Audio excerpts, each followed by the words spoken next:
Thanks for listening to The Little Carnival. Today, we talk about some listener suggestions, a very quick recap on the polygamy shows that we're obsessed with, plus a new show coming this summer that we will be all about, Kate plus Date. So we talk about all of this in 15 minutes. Thank you so much. Enjoy the show. Come one, come all. Step right up to the Little Carnival. If you love to hate the reality TV shows on the TLC network, get it? TLC, the Little Carnival? Then this is the podcast for you. And now, your hosts, stars of the Ugly Truth podcast, it's the Uggs. Welcome to The Little Carnival, an offshoot of the Ugly Truth podcast. I'm Jamie with my sister Paula, and we're here to talk about the horrific reality shows of the TLC network. And so there's a couple of things we want to talk about, or I want to tell you about, Paula, really quick before we get into the real reason why we're doing this. We have had a few listeners suggest some reality TV that we need to watch. They think that we would do a good review on them.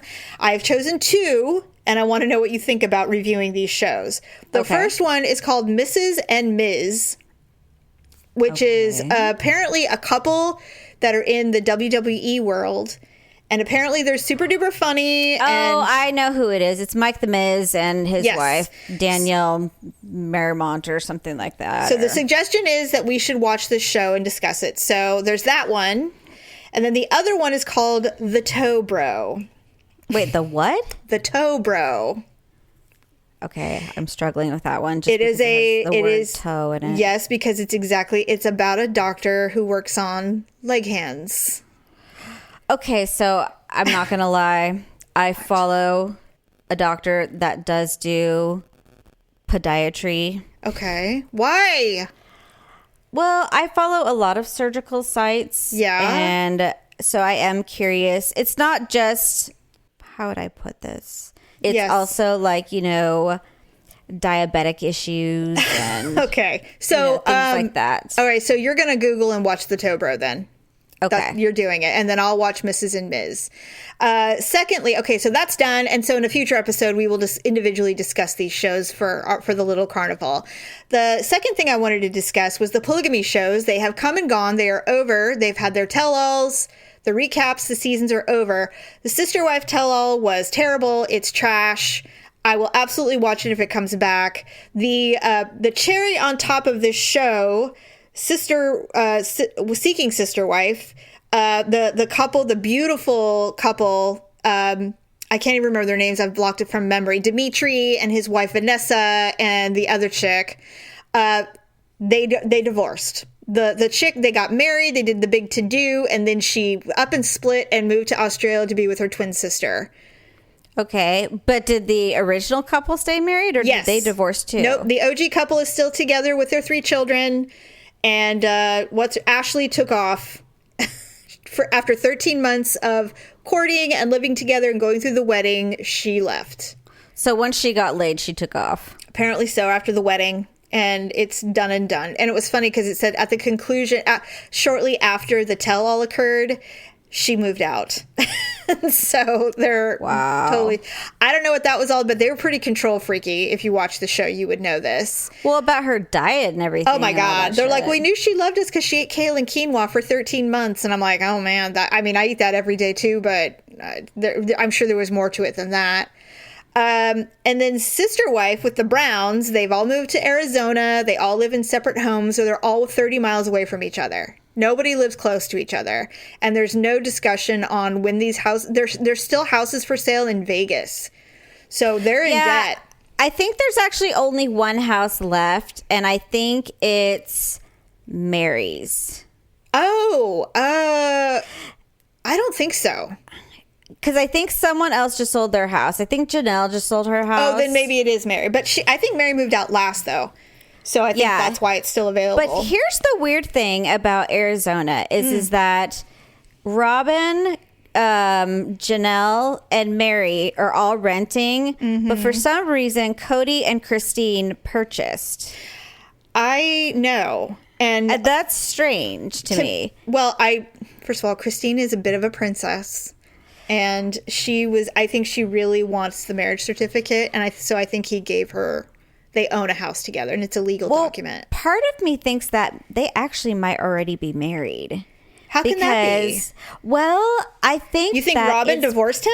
I think it's possible that Robin divorced him so he could marry Christine, because if you remember the tell-all, they were just saying it's just a piece of paper. And so I think he said that it does cause some contention. Yes. And so Christine had a weird smile on her face. And I get the didn't pick sense up on that. I get the sense that because it's just a piece of paper, they're all married and it's just a legal document. So I want to think that Cody said, "Okay, I'll give you all the opportunity to be legally married to me."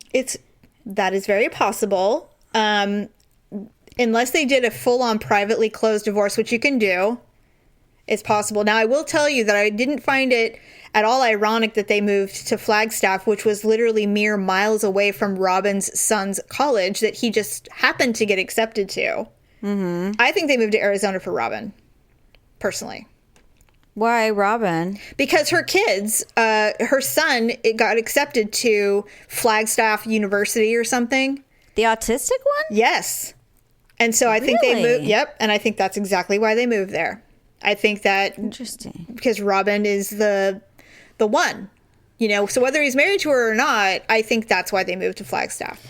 And I think that the fact that Christine and Cody purchased, it's not that it's more difficult to purchase with, two people, but I mean, they would have to show their proof of income. And I don't know what businesses Christine is running. She does the Lulu Row thing. She sells clothes, but that started after they moved there. And then she was doing real estate, and then she was did kind of not do helping that. with Sister Wives Club. She's just not really, she's just kind of, not really into much of anything. So She raised the kids. That was her job, as she was the stay-at-home mom. So it is possible that she couldn't get a rental because she had no income. But Maybe. Cody could buy the house and she could live in it. But I mean, they could have also rented together. So I don't true. know. I don't even know. It's just, I thought it was just strange that they purchased. I don't know why they did that. Yeah, I agree with you. It is weird. She said it was because she couldn't find any suitable rentals. And I'm like, you have no income. That's why. Although they have the show, but I mean, still. And so, and then the other thing I just read, and this could be completely false, but there was pictures on Mother's Day of Janelle by herself at a farmer's market, walking around for about an hour and a half. Okay.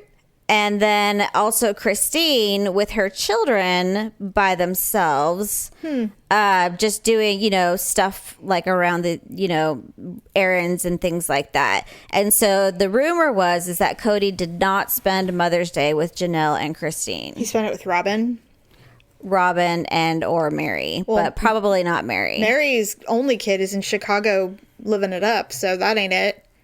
So I don't know. Maybe he did come by their houses later. I don't know. Probably. But Janelle was at a farmer's market by herself for about an hour and a half, eating an ice cream cone. Awesome. Just what she needs.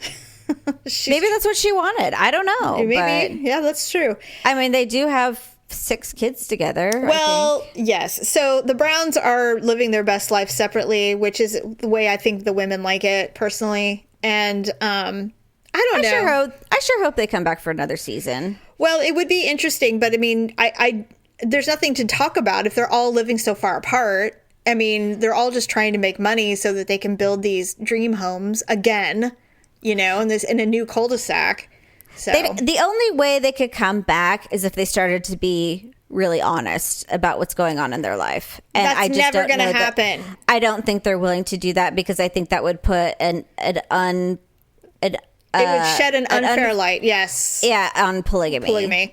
Yeah. Because I think their lives are falling apart. Well, they're not. It's not that. It's just they're not living a traditional polygamous life. There are other families who do, where they all live in one house. They all have a bunch of kids together. But the Browns are aging out, man. All their kids are adults for the most part, except for like a handful. And not one of them wants to practice polygamy. So that in itself isn't a test of polygamy. Well, and the problem with the Browns too is that, they're not really dedicated to any particular church. Right. Cody basically runs the church himself in their house. Right. So they're not subscribing to any particular faith other than one that I guess they've just created. Well, they don't go to church weekly. There's no place. that they go to. There probably is, actually. It's just not one that they want to subscribe to, because they used to do the fundamentalist. Yeah. But they're not interested in doing that anymore. I thought it was just that they moved away from it. I didn't know that they didn't want to be a part of that religion anymore. No, they stopped doing that. They started making their own. I think it's one of those things. It's one of those things where you get into polygamy because of the religion, and then you find flaws in the religion, but you're already committed to all these people, and so to split up seems ridiculous. Well, and I think they still believe in the foundation of it, but there's certain, just like, Christianity. Like, let's say you're Christian, but maybe you don't want to be a Baptist. Right, right. You find flaws with that. And so until you can find something that, and I'm thinking fundamentalist, there's, very few offshoots of that. Right. And that's probably why a lot of their kids don't want to be polygamous, because they were not, in a organized religion of that fundamentalism that was teaching them, core, teachings, I guess, or morals or whatever, that made Cody and Robin and Janelle and Christine and Mary, choose that life, because they all were raised as fundamentalists. Okay. Anyway, moving on. Right. We really need to get on to the crux of the matter. Later on in the summer, we're going to talk about it for a full episode, but Kate Gosselin is back into the Reality World show, which we all knew she would be at some point. So now she's trying to find love. Kate plus date. And the show starts June 10th on TLC, and we will be reviewing that once it comes out. The 2.5-minute promo that they put out shows her working with several matchmakers, which I didn't realize. Plus, she's having her adult children also filter through potential suitors, which I found inappropriate. Adult children, meaning her 18-year-olds. Yeah, I know. And so but I still found it inappropriate. And she is so good at being frigid that it's going to be interesting to see how this goes. She's not impressed with anything, and her eyes are always half open. I know you hate her, but I'm really looking forward to watching her fumble through this. See, here's my problem with her is that, it's okay to be young at heart and, be silly and be goofy and all of that stuff. But as long as you're still a grown-up, then, that's fine. But she just acts like a frigid 12-year-old constantly. Yeah. Like, she doesn't behave like a grown-up. Right. And so men are extremely turned off by that. Like someone who just giggles and hides and... says boobies and babbles and kind of like, just all it's like dating a 12-year-old. Well, and the odds are already against her. She still has 8 children, right. Famous or not, that's 8 kids. Right. So I don't know how much of this is staged or how much, how vetted these people are, but it'll be interesting to see. And of course, we were reading just before, John, her ex-husband's opinion on the matter. Hey, whatever keeps the lights on, I suppose. I just work a regular job. And now he has 2 of them. Hannah and Colin live with him full time, with he and his girlfriend, that Colleen he's been with since 2014. So he's just trying to live his best life. But what I did find interesting is that he's still in a custody battle with Kate over visitation with the other children, because they won't have anything to do with him. They don't talk to him. They don't see him. And he's trying to force them to do it. And he's going to be pushing this because they're 14. So, I mean, he doesn't have much more time. Actually, he's kind of run out of time. And what's funny about that to me is that they had a custody hearing about, I believe, is it Colin? It was Colin. The one. Colin was in this place. I don't know if it was an institution or whatever. No, it wasn't. It was probably a private school.